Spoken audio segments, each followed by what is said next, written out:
तुम्ही खुलासा केला पाहिजे, नाही तर मी त्याचा खुलासा करू शकतो की 100 कोटीच्या रस्त्याचे वर्क ऑर्डर झाले नाही, हे त्यांचं म्हणणं आहे.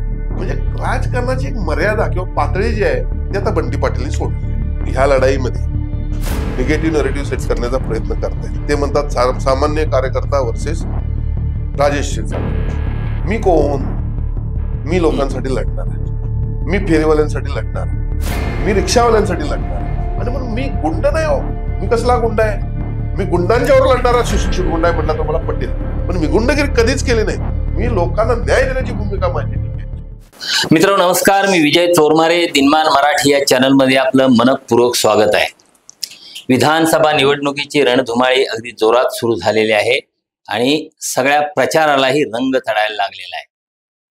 वेगवेगळ्या नेत्यांचे एकमेकांच्यावर होणारे आरोप प्रत्यारोप, विकासाचे दावे, या सगळ्यांच्यामुळे मतदारांच्या पुढं काही नवीन प्रश्न निर्माण व्हायला लागले आहेत. या पार्श्वभूमीवर आपण वेगवेगळ्या उमेदवारांशी संवाद साधण्याचा प्रयत्न करतोय, वेगवेगळ्या उमेदवारांचे काही भूमिका जाणून घ्यायचा प्रयत्न करतोय. त्याचाच भाग म्हणून आज आपण कोल्हापूर उत्तर विधानसभा मतदारसंघातले शिवसेनेचे उमेदवार, शिवसेना एकनाथ शिंदे गटाचे उमेदवार, महायुतीचे उमेदवार राजेश क्षीरसागर यांच्याशी संवाद साधणार आहोत. नमस्कार क्षीरसागर. नमस्ते. दिनमान मराठीमध्ये आपलं स्वागत आहे. धन्यवाद.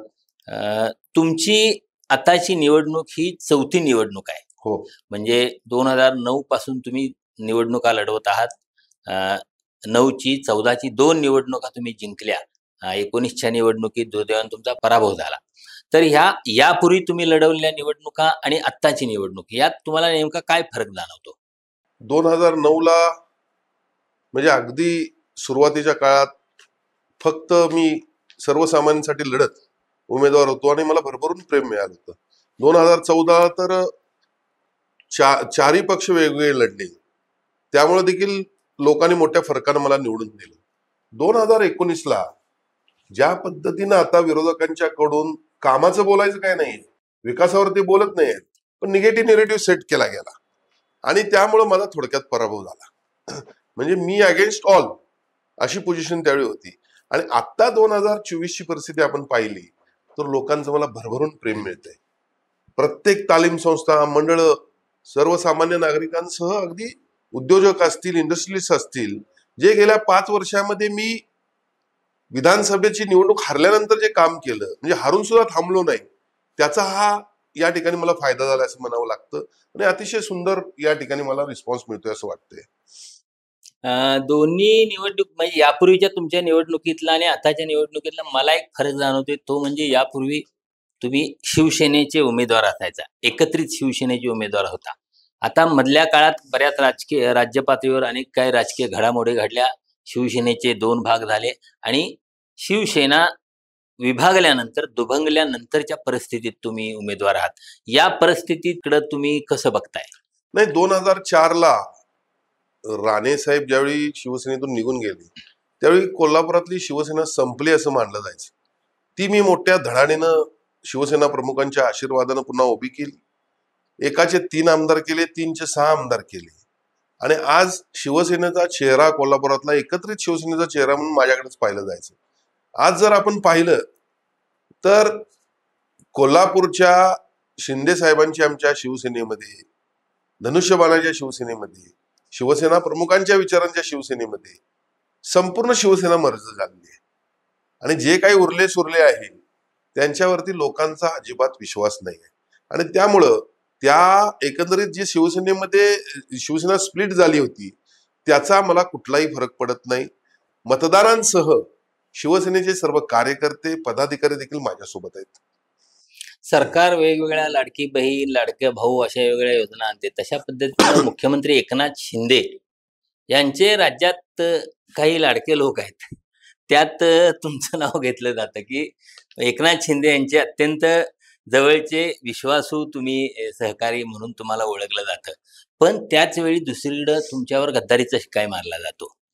म्हणजे गद्दार कोणाला म्हणायला पाहिजे? खरं म्हणजे हे निगेटिव्ह नेरेटिव्ह सेट करण्याचाच एक प्रकार आहे. अहो, ज्या मतदारांनी शिवसेना भारतीय जनता पार्टी म्हणून आम्हाला निवडून दिलं त्या मतदारांशी गद्दारी करत जर आम्ही काँग्रेस आणि राष्ट्रवादी सोबत जाणार असू, ज्या शिवसेना प्रमुखांनी वारंवार म्हटलं की मला जर काँग्रेस आणि राष्ट्रवादी सोबत जायला लागलं तर मी माझा पक्ष बंद करेन. त्या शिवसेना प्रमुखांच्या विचारांशी गद्दारी करणारे गद्दार काय आम्ही शिवसेना प्रमुखांचे विचार जोपासत हिंदुत्वाच्या बाजूने गेलो आणि खऱ्या अर्थानं युतीची सत्ता स्थापन केली, आम्ही गद्दार. आणि म्हणून मतदारांना आता हे कळून चुकलंय. हे निगेटिव्ह नेरेटिव्ह सेट करण्याचा जो प्रकार वारंवार होतोय आजकालच्या निवडणुकीमध्ये मला देखील खंत वाटते. विकासाचं काम हे कोण बोलायला तयार नाही. नुसतं निगेटिव्ह नेरेटिव्ह सेट करण्याचा प्रयत्न होतोय. त्यातलाच हा प्रयत्न आहे. पण मतदारांना कळून चुकलेला आहे की एकनाथ शिंदे साहेब हे फार चांगलं व्यक्तिमत्व आहे. समाजाला कल्याणकारी योजनांच्या माध्यमातून महाराष्ट्राला ते पुढे घेऊन गेलेले आहेत. विकासाच्या माध्यमातून देखील ते पुढे घेऊन गेलेले आहेत. आणि म्हणून अशा पद्धतीनं आरोप करणे त्यांनी स्वतः पहिला तपासून घेणं गरजेचं आहे. आणि सन्माननीय मुख्यमंत्र्यांचा एक लाडका लहान भाऊ मला ते नेहमी ओळखतात. सन्माननीय मुख्यमंत्र्यांना आजपर्यंत पक्षामध्ये त्यांनी एकच काम केलंय. चांगले कार्यकर्ते आहेत, चांगले आमदार आहेत, होतकरू आहेत, सभागृहामध्ये आवाज उठवतात, पक्षाला जनाधार मिळवून देतात. त्यांच्यावर नेहमीच त्यांनी प्रेम केले. आणि मी देखील पक्षाच्या बाबतीत कुठंच कमी पडलेलो नाहीये. 1986च्या स्थापनेपासून आजपर्यंत मी शिवसेनेत आहे. मी कुठला पक्ष बदलला नाही. मला वेळोवेळी ऑफर होत्या पण मी कधीच केलं नाही. मी प्रामाणिक कार्यकर्ता असल्यामुळं आणि पक्षाला नेहमी जनाधार मिळवण्याच्या दृष्टीने प्रयत्न करत असल्यामुळं सन्माननीय मुख्यमंत्री हे निश्चितपणे माझ्यावर प्रेम करतात. मग या प्रेमाचा तुम्ही कोल्हापूरसाठी काय वापर करून घेतला? हे कोल्हापूरची जनता चांगली सुज्ञ आहे त्या बाबतीमध्ये. कारण एक लक्षात घ्या, ज्या पद्धतीनं केंद्रामध्ये थिंक टँक म्हणून नीती आयोग काम करतं त्या पद्धतीनं राज्यामध्ये मित्रा ही संस्था काम करते, महाराष्ट्र इन्स्टिट्यूशन फॉर ट्रान्सफॉर्मेशन. मित्राच्या माध्यमातून म्हणजे नरेंद्र मोदीजींचं स्वप्न आहे आपल्या देशाला 2047 साली महासत्ता बनवायचं. या दृष्टीनं आपली पावलं पडतायत. मग महाराष्ट्राचा जीडीपी नेहमीच इतर राज्यांच्या तुलनेमध्ये हा जादा राहिलेला आहे. आपण जर पाहिलं तर केंद्रामध्ये नीती आयोग काम करत असताना राज्यामध्ये थिंक टँक म्हणून आपल्या 2047च्या टार्गेटला पर्यंत पोहोचण्यासाठी मित्रा ही संस्था काम करते. यामध्ये प्रामुख्यानं महाराष्ट्राच्या विकासासाठी आम्ही काम करतो. यामध्ये विकासापर्यंत पोहोचत असताना होणारं नुकसान देखील तेवढंच टळणं गरजेचं आहे. आणि म्हणून पहिला मित्राचा प्रकल्प मी कोल्हापुरात आणला, जो पूर परिस्थितीमुळं हजारो कोटीचं या ठिकाणी नुकसान होतं. पूर नियंत्रण प्रकल्प हा वर्ल्ड बँकेच्या माध्यमातून 2700 कोटी रुपये मी घेतले आणि 500 कोटी रुपये माझ्या सरकारनं त्याला दिले. 3200 करोड रुपयाचा या ठिकाणी पूर नियंत्रण प्रकल्प मंजूर झाला. ते आता अंतिम टप्प्यात आहे. हे मला सन्माननीय मुख्यमंत्र्यांच्या माध्यमातून कोल्हापूर सांगली या जिल्ह्याला देता आलं. कन्व्हेन्शन सेंटर या ठिकाणी आणलं. या ठिकाणी रस्ते सुरू आहेत. या ठिकाणी रंकाळा हे कोल्हापूरचं वैभव आहे. माझा विरोधकांना प्रश्न आहे, इतके दिवस तुम्ही सत्तेत होता, 77 वर्ष या देशाला स्वातंत्र्य मिळून झाले, त्यापैकी 60 वर्ष तुम्ही सत्तेत आहात. तुम्ही नुसतं गरिबी हटवा नारा दिला. गरिबी हटली का हो? गरिबी हटली नाही ते तर सोडूनच द्या. पण विकासाच्या बाबतीत जरी बोललं तर 77 वर्षामध्ये पैकी 60 वर्षामध्ये तुम्हाला रंकाळा दिसला नाही. आज रंकाळ्याची परिस्थिती काय आहे? पर्यटन वाढलेलं आहे. आज अनेक गोष्टी कोल्हापूरसाठी केलेल्या आहेत. कन्व्हेन्शन सेंटर आहे. बऱ्याच गोष्टी मी आपल्याला सांगू शकतो ज्या सुधारणा या कोल्हापूरसाठी झालेल्या आहेत. पुढच्या टप्प्यामध्ये सन्माननीय मुख्यमंत्र्यांच्या माध्यमातून शहराची हद्दवाढ असेल, खंडपीठ असेल, त्याचबरोबर फुटबॉलची अकॅडमी असेल, आई अंबाबाई तीर्थक्षेत्र विकास असेल, अशा बऱ्याच गोष्टी मला या ठिकाणी करायच्या. म्हणजे मी असं म्हणेन की शहराच्या प्रवेशद्वारापासून शहर मला पूर्ण बदलायचं आहे, सुशोभित करायचं, आणि त्यामध्ये मी यशस्वी होईन. आणि पूर्वी सन्माननीय मुख्यमंत्र्यांनी कोल्हापुरात झुकतं माप दिलेलंच आहे. आत्ताच दौऱ्यावर सन्माननीय खासदार श्रीकांत शिंदे जे संसदीय नेते आहेत शिवसेनेचे, ते आले होते. त्यांनी सांगितलं मी कोल्हापूरला दत्तक घेतोय, काही करायला लागू दे, मी कोल्हापूरचा कायापालट करून दाखवणार. आणि म्हणून मला खात्री आहे की मी पुढच्या काळात देखील या शहराचा कायापालट करून दाखवू शकतो. आता तुम्ही मित्राचा उल्लेख केला म्हणून मित्र असेल किंवा राज्य नियोजन मंडळाचं कार्याध्यक्षपद असेल, या सगळ्याच्या माध्यमातून राज्याच्या पातळीवर काय काम करण्याची संधी तुम्ही मिळाला किंवा त्याला कशा पद्धतीने दिशा दिली? नाही, अतिशय महत्वाचा प्रश्न आपण या ठिकाणी विचारलेला आहे. माझी एक काम करण्याची पद्धत आहे, पदाला ओळख निर्माण करून द्यायची. मी पहिल्यांदा शिवसेनेचा शहर प्रमुख या ठिकाणी झालो. शहर प्रमुखाला कधी किंमत नसायची, पण त्या शहर प्रमुख काय असतो मी दाखवून दिलं. राज्य नियोजन मंडळाचे पण अनेक कार्याध्यक्ष पूर्वी झालेले आहेत. हे रिटायरमेंटचं पद असल्यासारखं त्यांनी भोगलं. पण मी या ठिकाणी तुम्हाला सांगतो, कोविडच्या काळामध्ये 6 विभागामध्ये राज्याच्या गेलो. त्या ठिकाणी मेडिकल इन्फ्रास्ट्रक्चर डेव्हलप केलं, त्या ठिकाणी ऑक्सिजन प्लांट आणले. कोविडच्या काळात वेगळी परिस्थिती होती, त्यावेळेला सगळ्यांनीच काम करणं गरजेचं होतं. आणि सगळ्यात महत्वाचं म्हणजे ज्या 36 डीपीसी आहेत त्या डीपीसी मधला कार्यभार सुधारावा, या ठिकाणी भ्रष्टाचार होऊ नये, यासाठी मी प्रामुख्याने प्रयत्न केला. मेडिकल इन्फ्रास्ट्रक्चर डेव्हलप करत असताना चाइल्ड व्हेंटिलेटर असतील, आयसीयू युनिट्स असतील, खऱ्या अर्थानं कोविडच्या काळामध्ये लवकरात लवकर या सगळ्या गोष्टी करून घेण्यात मी यशस्वी झालो. आणि मित्राच्या बाबतीत बोलायचं झालं तर मी एक प्रोजेक्ट आपल्याला सांगितला. दुसरा, सातत्यानं जे फाउंड्री उद्योग आहेत किंवा MIDCs आहेत त्यांची सातत्यानं ओरड असायची. शेतकऱ्याला तुम्ही वीज देतात, त्यांना सबसिडी देतात, त्यांचा भार आमच्यावर तुम्ही टाकता आणि त्यामुळे आम्हाला थोडं त्याचं बर्डन राहतं, आम्ही अडचणीत येतोय. आम्ही 2014 नंतर यावर काम करायला सुरुवात केली आणि आपल्या माध्यमातून मला आपल्याला सर्वांना सांगायचं किंवा आवडेल की आम्ही 15,000 कोटीचा दुसरा प्रकल्प एशियन बँकेच्या माध्यमातून घेतोय की सौर ऊर्जेद्वारे कृषी पंपाला वीज पुरवठा करणे, मोफत वीज पुरवठा करणे, आणि त्यामुळं MIDC किंवा इतर सर्व लोकांना लागणारा त्याचा भार कमी होणार आहे. हा अतिशय महत्वाकांक्षी प्रकल्प आमचा आहे. आणि तिसरा प्रकल्प आमचा 10,000 कोटीचा आहे.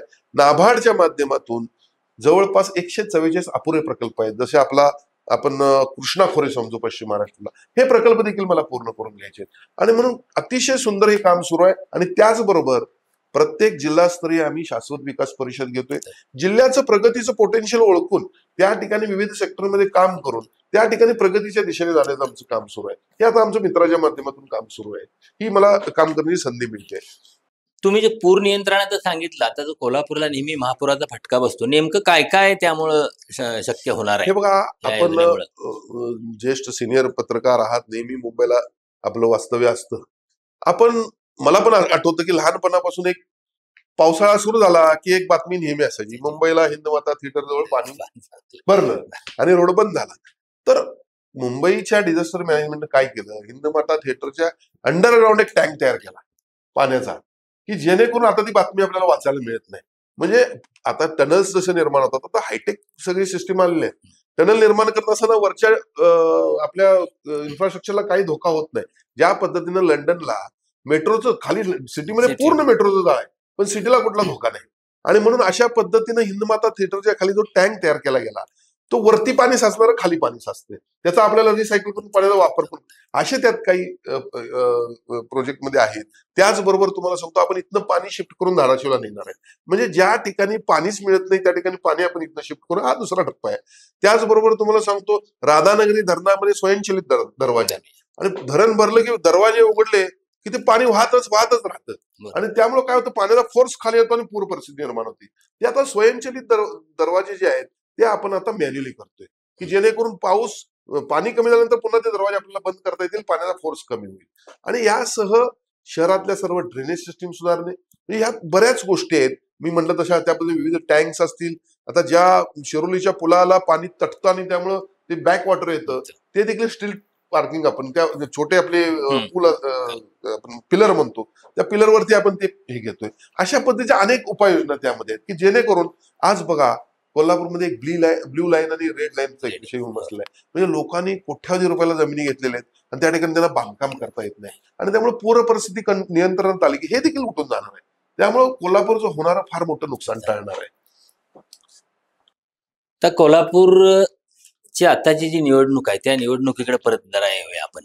म्हणजे या निवडणुकीच्या आधीचं महायुतीतलं राजकारण झालं, महाविकास आघाडीतलं राजकारण झालं, आणि या सगळ्या राजकारणात आपण बघितलं तर काँग्रेस पक्षाचा किंवा राष्ट्रीय पक्षाचा जो एक अधिकृत उमेदवार प्रमुख पक्षांच्या पैकी असतो, तो आता तुमच्या विरोधात नाही, ते चिन्ह तुमच्या विरोधात नसेल.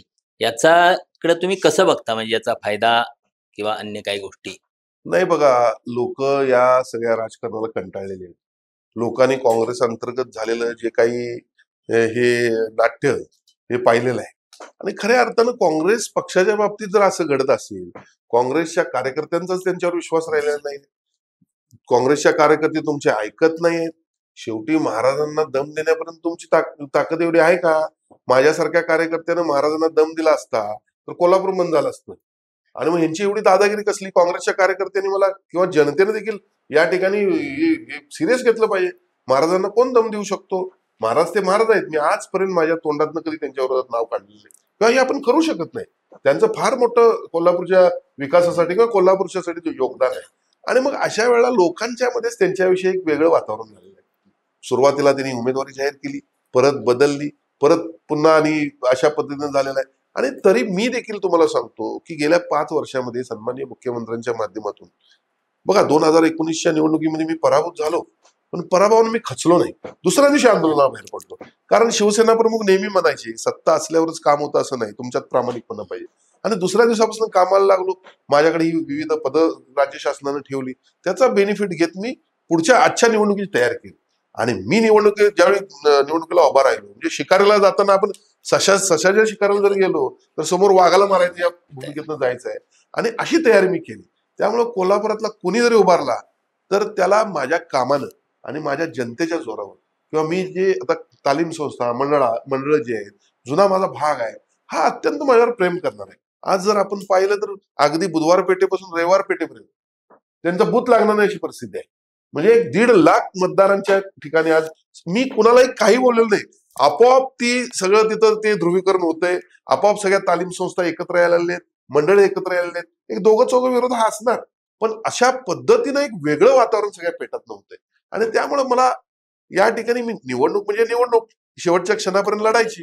पण मी ज्या वेळेला निवडणुकीची तयारी केली, ती निवडणूक ही माझ्या विरोधात कोणतरी ज्येष्ठच येईल आणि स्ट्रॉंग उमेदवार असेल या पद्धतीने केली होती. पण नाही, आत्ताची तुमची लढाई राजेश लाटकर विरुद्ध आहे की सतेज पाटलांच्या विरुद्ध आहे? तुम्ही काय समजता? बघा, त्यांनी जे ह्या लढाईमध्ये निगेटिव्ह नरेटिव्ह सेट करण्याचा प्रयत्न करतायत. ते म्हणतात सामान्य कार्यकर्ता वर्सेस राजेश क्षीरसागर. मी कोण? मी लोकांसाठी लढणारा, मी फेरीवाल्यांसाठी लढणारा, मी रिक्षावाल्यांसाठी लढणारा, मी घरफळावाढीसाठी लढणारा, मी पाणीपट्टीवाढीसाठी लढणारा, मी रस्त्यावर एलबीटी साठी आलेलो आहे, मी टोल जावं म्हणून लढणारा. अहो, टोल कुणी आणला? या बंटी पाटलाने आणला. यांनी टोलची पावती जरी फाडली त्यावेळी कैलासवासी एन डी पाटील म्हणले सूर्याची पिसाळ येते, तरी देखील त्यांनी टोलची पावती फाडली. मला जास्त काय कोणावर टीका टिप्पणी करायची नाही आहे, पण एक गोष्ट लक्षात घेतली पाहिजे की निगेटिव्ह नेरेटिव्ह सेट करण्यापेक्षा राजू लाटकर देखील त्यांच्या मिसेस महापौर होत्या. त्यांनी त्यांच्या कामाचा लेखाजोखा मांडावा. मी माझ्या 15 वर्षातल्या कामाचा लेखाजोखा मांडतो. आणि म्हणून ते काही करू द्यात. आज लक्षात ठेवा, या कोल्हापूर शहरातली जनता स्वाभिमानी आहे. बघा, ज्या वेळेला त्यांना जनतेनं साथ दिली त्यावेळेला दिली, मी नाही म्हणत नाही. पण आता एवढा अहंकार वाढलेला आहे बंटी पाटलांच्या की हम करेसो कायदा. प्रत्येक वेळेला ते म्हणतील असं कसं होईल? तुमची चूक जर असली तर तुम्ही एक पाऊल पाठीमागे यायला शिकलं पाहिजे. मी साधारणतः 4 वर्षापूर्वी मी निवडणूक आल्यानंतर माझा एक मेळावा झाला. त्यावेळेला मी त्यांना इशारा दिला होता की हे रहाट गाडगा असतं, सत्तावरती येते आणि सत्ता कधी जाते कळत नाही. मी त्यांना त्याच वेळेला इशारा दिला होता की 2024ला तुम्ही निवडणुकीनंतर काही नसणार. हे निश्चितपणे खरं झालेलं दिसेल. तुमच्यावर साधारण एक तुम्ही विकास कामांचं सगळं सांगताय, 100 कोटीचे रस्ते आणले, पण लोक विरोधक प्रश्न विचारतायत, आरोप करतायत, कुठे आहेत 100 कोटीचे रस्ते, कुठे आहेत? बघा, 108 कोटीचे ज्या वेळेला 2008 साली नगरोत्थानच्या माध्यमातून रस्ते बांधले गेले, IRB चा प्रकल्प आला, बरोबर आहे. मी तुम्हाला 2 गोष्टींनी म्हणजे टेक्निकल पण उत्तर देणं आणि माझ्यावर आरोप टक्केवारीचा करतात. आता मला एक गोष्ट सांगा, थेट पाईपलाईन या ठिकाणी आली 2012 साली थेट पाईपलाईनची मंजुरी आहे. मीच उपोषणला बसलो होतो, आमरण उपोषण केलं, पृथ्वीराज बाबांनी ती मंजूर केली. अहो, 13 वर्षात तुम्ही थेट पाईपलाईननं पाणी देऊ शकत नाही कोल्हापूर शहराला. यांच्यावर आरोप आहेत 70 कोटी रुपये पाईपमध्ये खाल्ले म्हणून. आम्ही काय या गोष्टीचा उल्लेख करत नाही वारंवार. विकास काम करताना आरोप देखील होत असतात, पण आपल्याला त्या बाबतीत जास्त पडायचं नाही, तो त्यांचा प्रश्न आहे. आज रस्त्याचा विचार केला तर 108 कोटीचे रस्ते आले, 220 कोटीचे IRBचे या ठिकाणी रोड डेव्हलपमेंटचा प्रोजेक्ट जो झाला, यामध्ये युटिलिटी ज्या होत्या आतल्या, पाण्याची लाईन असेल, ड्रेनेजची लाईन असेल, आणखीन काय असेल, लाईट्स असतील, टेलिफोन असतील, या शिफ्ट केल्या गेल्या नव्हत्या. आणि त्यामुळं जर नवीन कोणी बांधकाम केलं त्याला एखादं कनेक्शन घ्यायचं असेल तर 70, 80 हजार रुपये, म्हणजे इथली कोल्हापूरच्या लोकांची एवढी काय परिस्थिती नाही ना. मग त्या ज्या प्रकार आपण पाहिला, पुन्हा त्यात अडकून राहायचं का? म्हणून मी हा तुम्हाला सांगतो, ज्यावेळी रोड प्रोजेक्ट आपण मंजूर करून घेतला 100 कोटीचा, त्यावेळेला मी आयुक्तांना सांगितलं की तुम्ही तुमच्या टेक्निकल पर्सन्सना बोलवा, तुम्ही त्या कंत्राटदाराला बोलवा, युटिलिटी पहिला शिफ्ट झाल्या पाहिजे, तोपर्यंत रस्ते करू नका. तोपर्यंत पाऊस आला, तोपर्यंत काही नियमावली आहे. बरं, आता विरोधकांना माझा सवाल आहे, आपण मंत्री राहिलेला आहात, आपण पालकमंत्री होता इथले, आपण तुमच्या म्हणजे फार आपल्याला जाणते नेते समजता, आपण नरेटिव्ह सेट करण्याचा प्रयत्न करता, लोकांनी तुमचं ऐकायचं असं म्हणता, ठीक आहे सगळ्या गोष्टी, पण तुम्ही लोकांच्या मध्ये संभ्रम पसरवता, तुम्ही खोटं बोलता. तुम्ही याचा खुलासा केला पाहिजे. तुम्ही खुलासा केला पाहिजे, नाही तर मी त्याचा खुलासा करू शकतो की 100 कोटीच्या रस्त्याचे वर्क ऑर्डर झाले नाहीत, हे त्यांचं म्हणणं आहे. म्हणजे राजकारणाची एक मर्यादा किंवा पातळी जी आहे ती आता बंटी पाटीलने सोडलेली आहे. खोटे आरोप करायचे. दुसरा तुमच्यावर एक गुंडगिरीचा आरोप केला जातो की बाबा तुमच्या माध्यमातून गुंडगिरी शहरात वाढते. साहेब बघा, एखाद्या वेळेला एखाद्याचा स्वभाव रागीट असू शकतो, नाही असं नाही. दोन गोष्टी मी आपल्याला सांगतो. 2001 अतिशय सुंदर प्रश्न आपण विचारला, त्याबद्दल मी मनपूर्वक धन्यवाद देतो आपल्याला. कारण काय होते साहेब, कार्यकर्त्याला बदनाम करायचं मी जसं म्हटलं तसं यांच्याकडे दुसरं काही नाही आहे. मी सातत्यानं जनतेत आहे.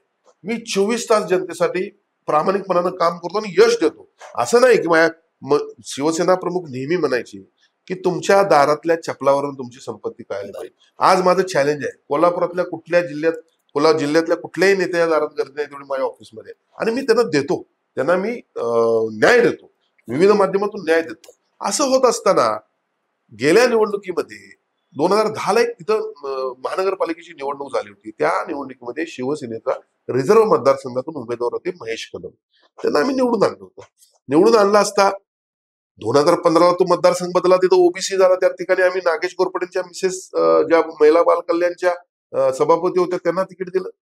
त्या निवडणुकीमध्ये महेश कदमनी त्यांच्यावरती गद्दारी केली आणि त्यांना निवडणुकीमध्ये दुसऱ्या उमेदवाराला मदत केली. आता ही गोष्ट ज्यावेळी लक्षात आली त्यावेळेला माझ्यासारख्या कार्यकर्त्याला थोडं, मी जे काही केले ते पक्षासाठी केले सर, माझं स्वतःचं कसलंही इंटेन्शन वाईट नाही. एक लक्षात घ्या, पक्षाशी गद्दारी करत असताना 1-2 लावणं कदाचित मी चुकत असेल ते मी आज इथून पुढे ठरवलंय की अशा गोष्टी घडता कामा नयेत आपल्या हातातून. पण ते मी लावले असतील 2-4, पण तो माझ्या हक्कानं मी त्याला लावल्या.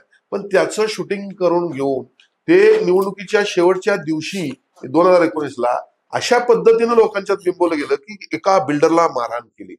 साहेब, मी आपल्या माध्यमातून महाराष्ट्रातील तमाम मतदारांना आश्वासित करतो आणि जाहीर करतो, जर मी बिल्डरला मारला असेल तर मी राजकीय संन्यास घेईन, कधीही मतदारांच्या सोबत जाणार नाही. तो आमचा कार्यकर्ता होता. आणि म्हणून हे निगेटिव्ह नेरेटिव्ह सेट करण्याचा जो काही प्रयत्न होतोय, मी जसं मगाशी म्हटलं की हे आजकाल निवडणुका चांगल्यावर काय होत नाही, दुसऱ्याला बदनाम कसं करायचं, अगदी त्याच पद्धतीनं ह्या निवडणुकीत देखील माझ्या बाबतीत होतंय. पण लोकांनी आता ठरवलेलं आहे, लोकांनी पाहिलं गेल्या 5 वर्षामध्ये जर मी असतो तर काय विकास केला असता शहराचा. त्याचबरोबर दुसरी एक घटना अशी घडली, एक खासगी सावकार होता जो माझ्या घरासमोर राहतोय, मी मान्य करतो घरासमोर राहतोय.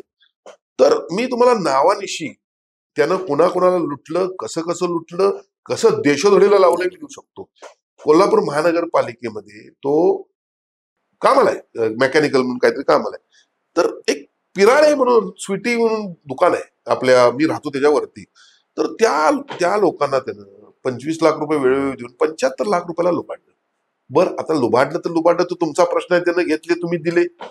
पण त्याचं घर देखील त्यानं काढून घेतलं, बंगला लिहून घेतला लेखी. आजही देखील ते अडतो आहे, आजही बंगला त्याच्याकडे आहे. मी अजून कायदेशीर काही त्या गोष्टी त्यावर केल्या नाहीत.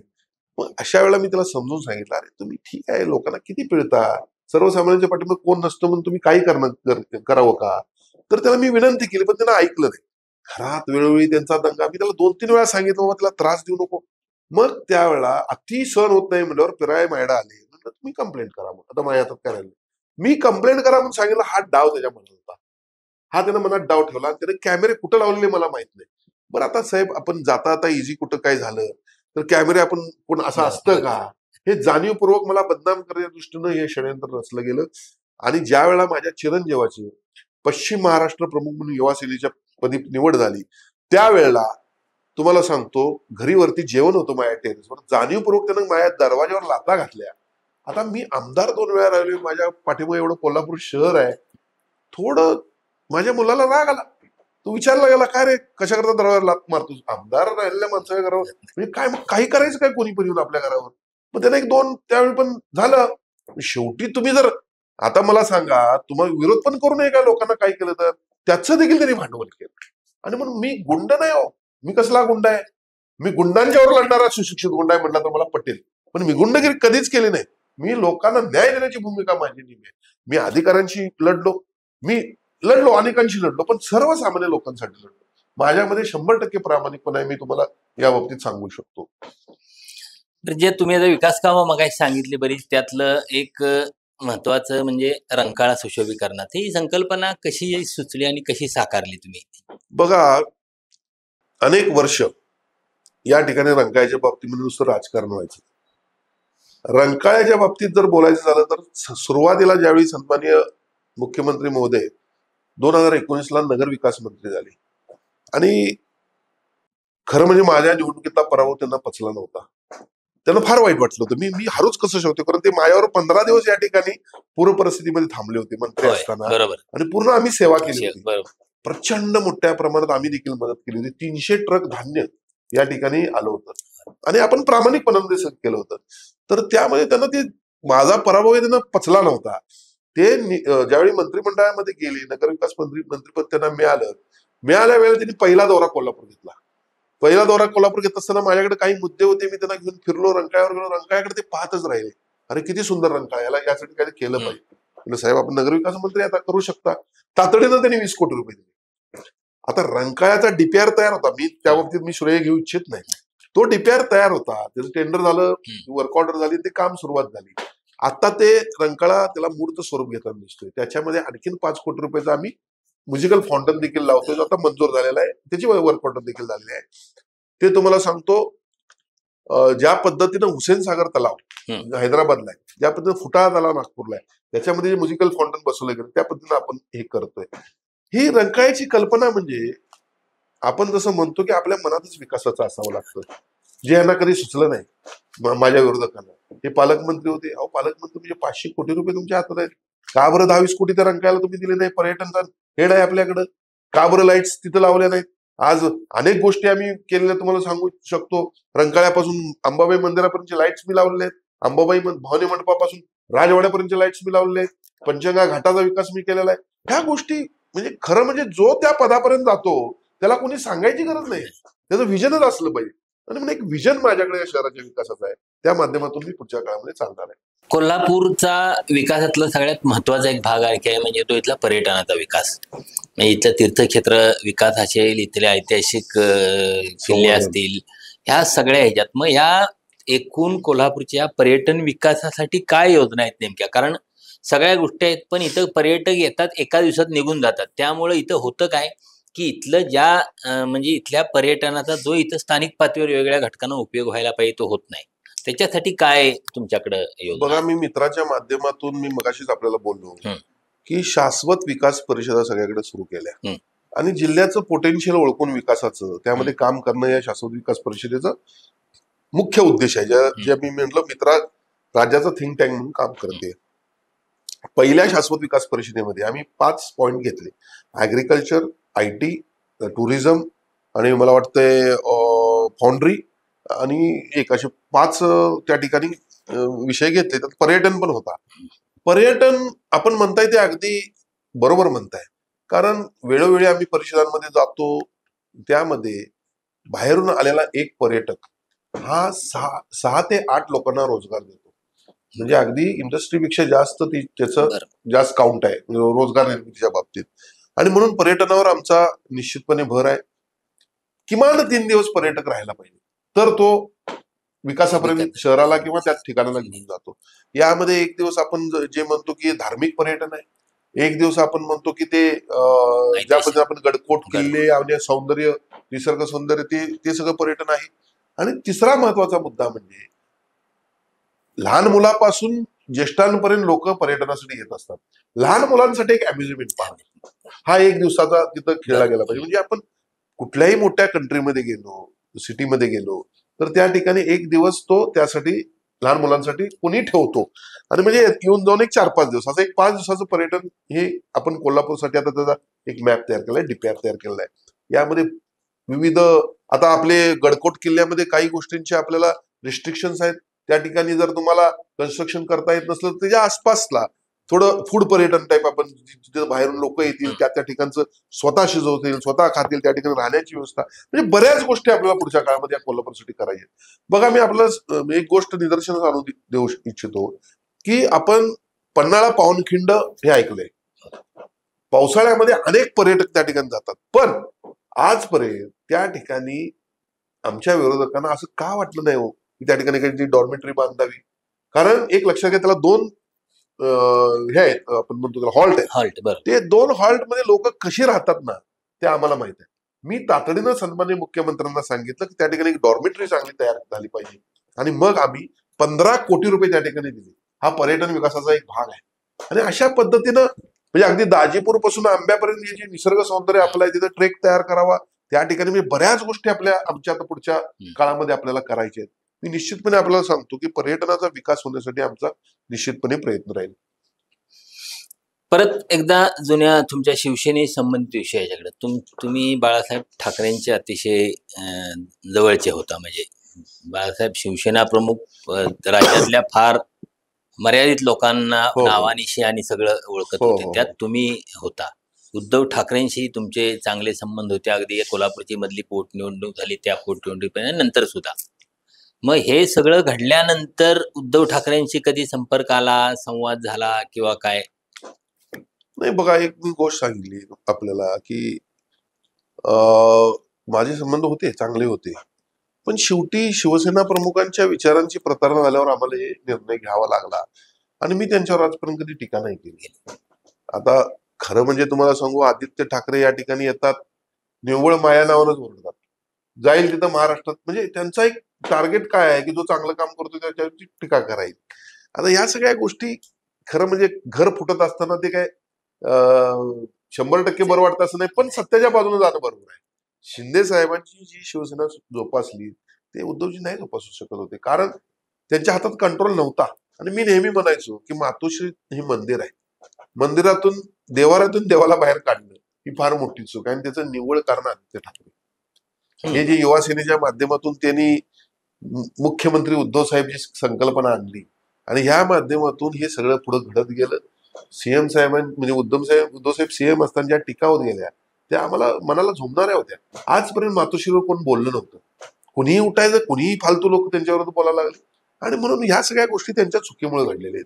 त्यांनी शिंदे साहेबांसारख्या कार्यकर्त्याला पुढे ठेवलं असतं आणि ज्या पद्धतीनं शिवसेना प्रमुखांचा रिमोट कंट्रोल होता, आम्ही सगळेच त्यांच्या रिमोट कंट्रोलच्या अंतर्गत होतो ना.